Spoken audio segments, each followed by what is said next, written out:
باللہ السمیع العلیم من الشیطان الرجیم بسم اللہ الرحمن الرحیم ربنا آتنا فی الدنیا حسنۃ وفی الآخرۃ حسنۃ وقنا عذاب النار۔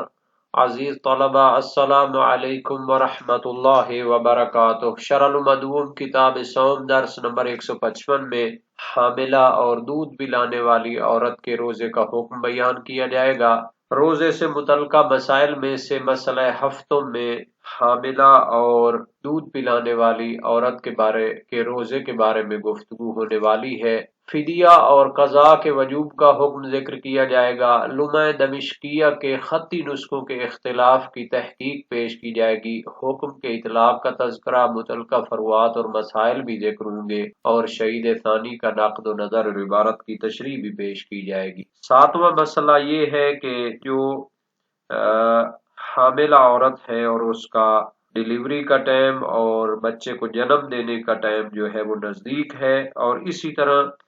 وہ عورت کے جو بچے کو دودھ پلاتی ہے، اگر ان کے روزے کی وجہ سے بچے کے لیے ضرر ہوتا ہو، بچے اور جنین کے لیے ضرر ہوتا ہو، اور بچے کو دودھ پلانے والی عورت کی صورت میں دودھ کم ہو جاتا ہو اور بچہ کے لیے ضرر کا موجب ہو، تو یہ لوگ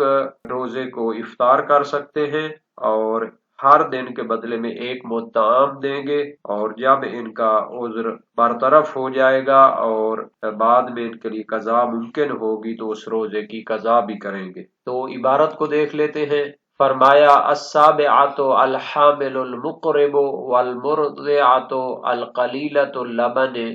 اذا خافتا علی الولد تفطران وتفدیان بما تقدم وتقضیان مع زوال العذر۔ روزے کے متعلقہ مسائل میں سے ساتواں مسئلہ یہ ہے الحامل المقرب، وہ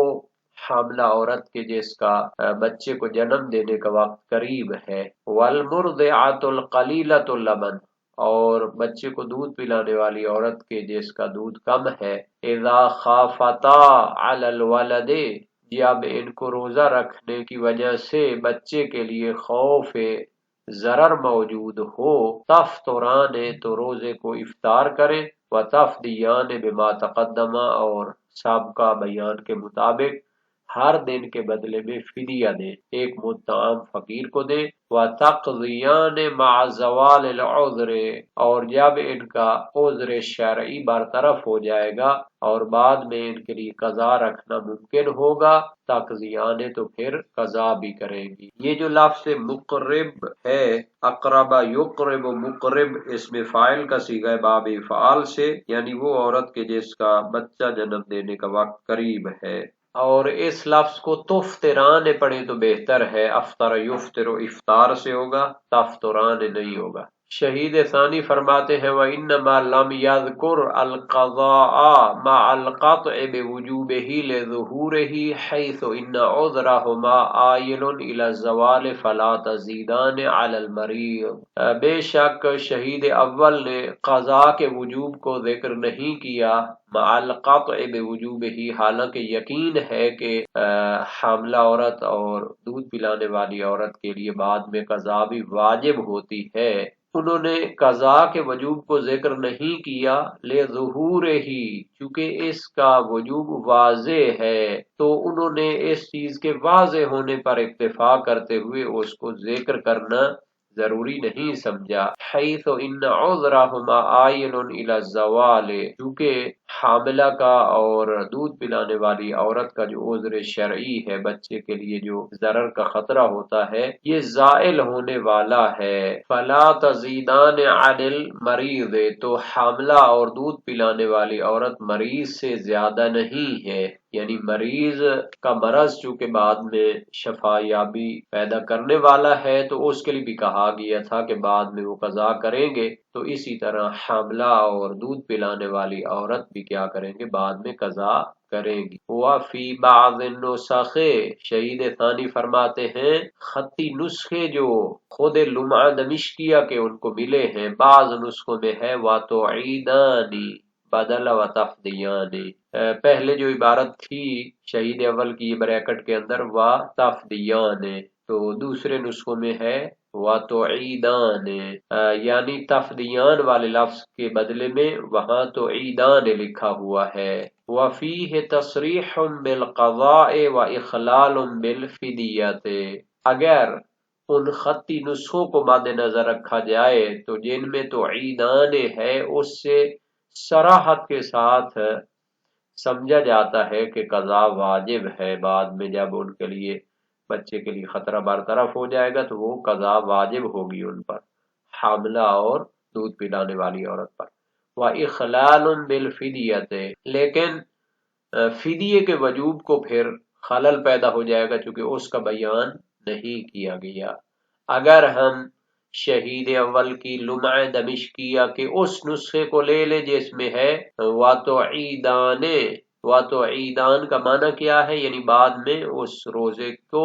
دوبارہ رکھیں گی، یعنی قضا کریں گی، تو قضا کی تو صراحت ہو گئی۔ وَإِخْلَالٌ بِالْفِدْيَةِ، لیکن لفظ فدیہ تو نہیں آیا ان کی عبارت میں، تو فدیے کے وجوب کو انہوں نے خالی چھوڑ دیا ہے، اس کو خلل ڈال دیا ہے۔ وَعَكْسُهُ أَوْضَحُ، شہید ثانی فرماتے ہیں کہ وہ نسخہ جس میں وَتَفْدِيَانِ ہے وہ زیادہ واضح ہے، لِأَنَّ الْفِدْيَةَ لَا تُسْتَفَادُ مِنْ اسْتِنْبَاطِ اللَّفْظِ، چونکہ لفظ تعیدان سے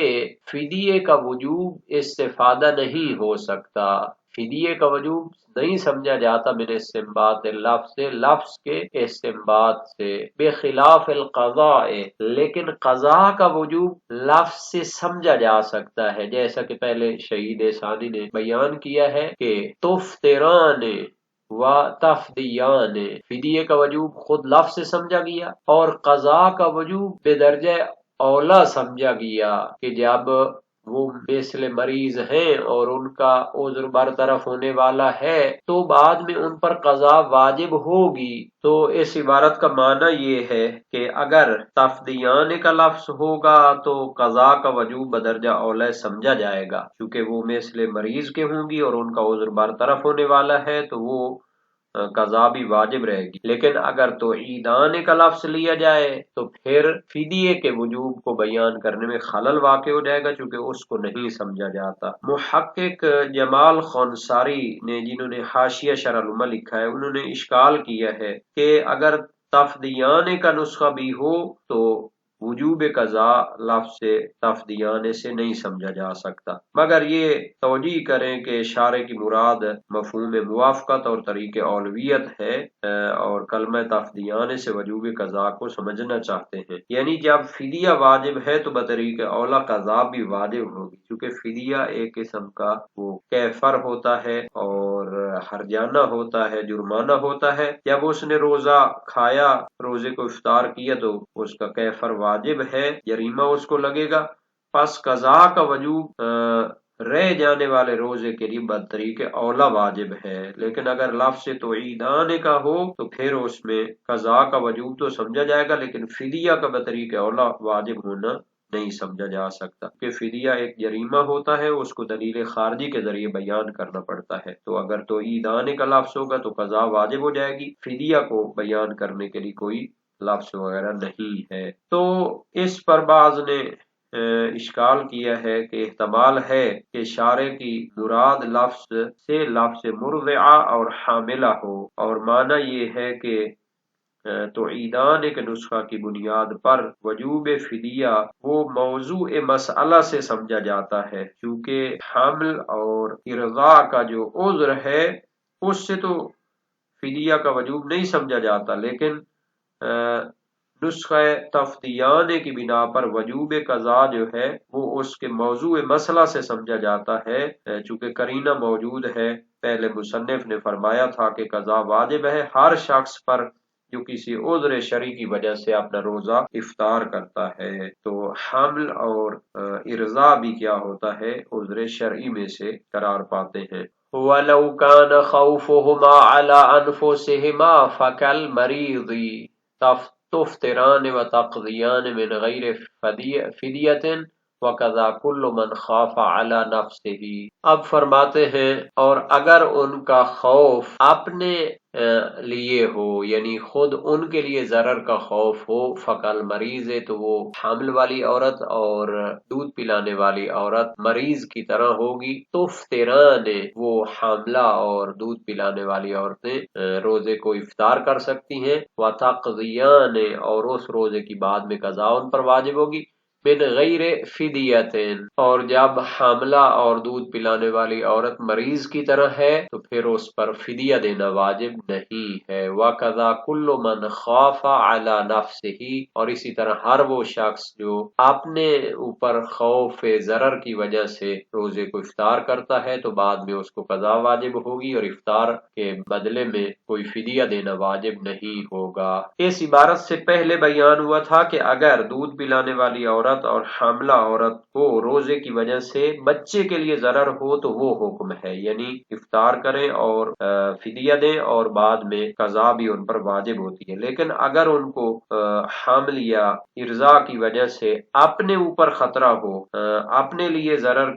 کا خطرہ ہو تو پھر وہ مریض کی مانند ہیں، ان پر قضا واجب ہوگی لیکن فدیہ واجب نہیں ہوگا۔ اور اسی طرح ہر وہ شخص کو جس کو مختلف عوامل کی وجہ سے اپنے اوپر خطرہ ہوتا ہے تو روزہ افطار کرے، بعد میں قضا کرے اور اس کو فدیہ دینا واجب نہیں ہوگا۔ ولا فرق فی ذلک بین الخوف لجوع وعطش ولا فی المرتضع بین کونہ ولدا من النسب والرضاع ولا بین المستاجرۃ والمتبرعات۔ اس حکم کو بیان کر دیا گیا ہے، اب اس کے اطلاقات کو کھول کر بیان کرنا چاہتے، فرماتے ہیں اس حکم میں فرق نہیں ہے کہ اس کو جو خوف ہوتا ہے لجوع وعطش، چاہے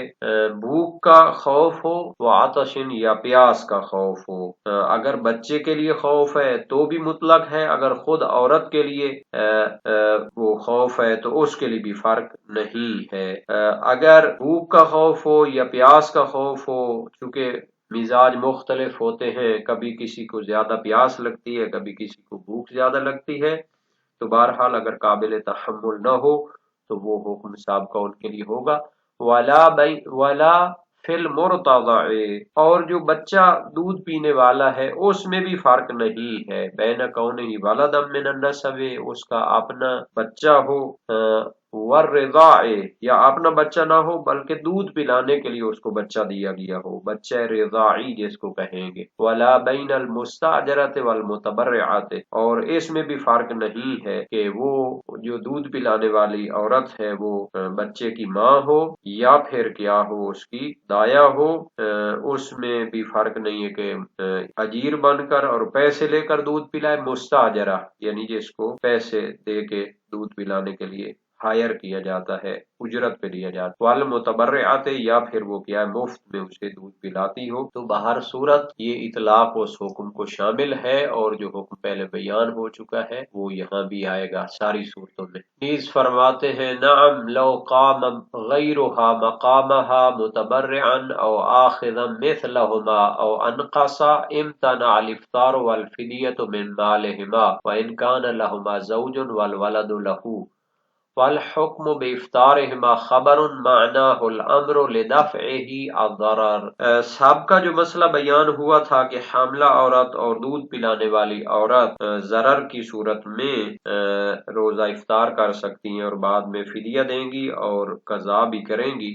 اس سے ایک استثناء کرنا چاہتے ہیں، ہاں لو قام غیرها مقامها متبرعا او آخذا مثلهما او انقصا، اگر دودھ پلانے والی عورت کی جگہ کوئی دوسری عورت مفت میں دودھ پلانے کے لیے حاضر ہو، اور آخذا مثلہما، یا اس جتنی اجرت لے کر دودھ پلانے کے لیے حاضر ہو، اور یہ جو لفظ ہے مثلہا ہے، یہ جو شرح علومہ ہے زبدہ فقیہ کے عنوان سے اس میں آخذا مثلہما لکھا ہوا ہے جلد نمبر 3 صفحہ 185 پہ، لیکن صحیح نسخہ جو ہے مثلہا ہے، کیونکہ حاملہ تو علیحدہ ہو جائے گی، اس کی جگہ تو دوسری کوئی آ کر جنم نہیں دے سکتا۔ یہ استثناء فقط اس سے ہے دودھ پلانے والی عورت سے، اگر اس کی جگہ کوئی دوسری عورت ہو متبرعن